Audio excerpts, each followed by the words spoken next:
À partir de CATIA, il est possible d'exporter un fichier STL et de l'importer dans Cura pour lancer l'impression 3D.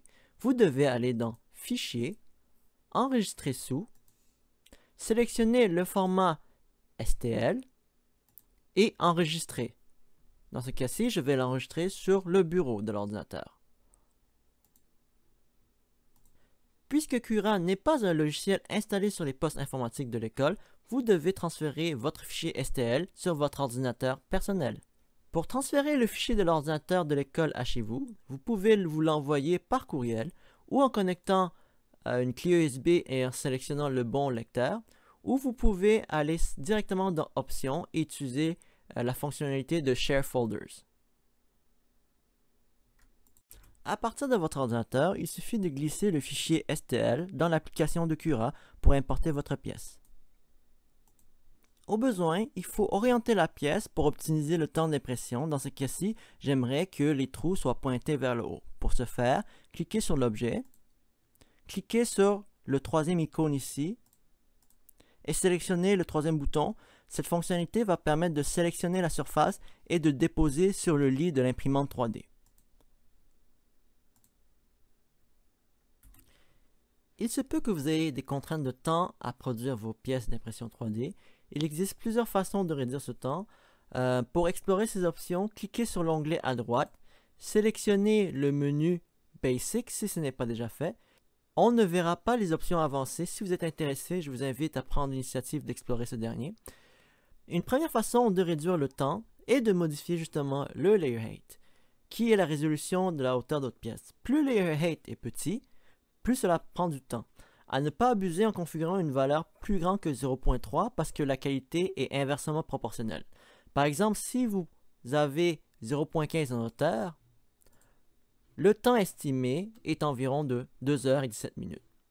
Si nous avons maintenant 0.25, le temps passera maintenant à 1h24. Une deuxième façon de modifier le temps d'impression est de jouer directement avec le paramètre densité. Donc évidemment, plus la densité est élevée, plus il y a la matière, plus cela prend du temps à imprimer.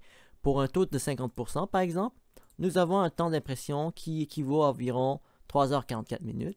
Alors que si on réduit ce montant-là, par exemple à 10%, le temps est réduit à 1h48.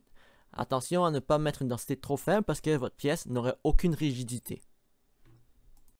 Et finalement, le dernier paramètre que je vais vous montrer, c'est de modifier la vitesse d'impression.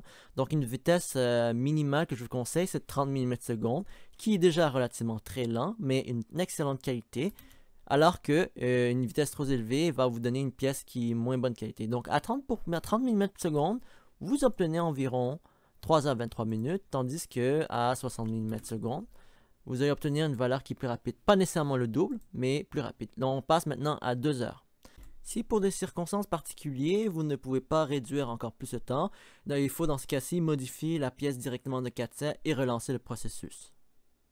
Dans un contexte fictif par exemple, mon objet, ce qui est important, c'est les deux trous permettant de guider les trous de perçage. Donc, ce qui est aux alentours ne m'importe pas. Donc, je pourrais modifier directement dans CATIA en modifiant l'auteur ou dans ce cas-ci, je vais simplement faire une coque pour éviter le plus possible la pièce en utilisant la fonctionnalité coque ici.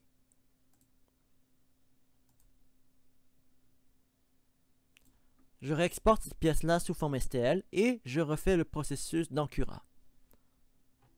En appliquant ce qu'on a vu il y a quelques instants, c'est-à-dire modifier les paramètres et directement la pièce en CATIA, supposons que nous prenons un layer height de 0.25 mm, 15% de densité et 60 mm/s d'impression 3D, nous arrivons dans ce cas-ci à réduire le temps d'impression jusqu'à 50 minutes, ce qui est nettement une bonne valeur comparée aux tentatives initiales. Donc voilà comment modifier les pièces et les paramètres afin d'optimiser le temps d'impression.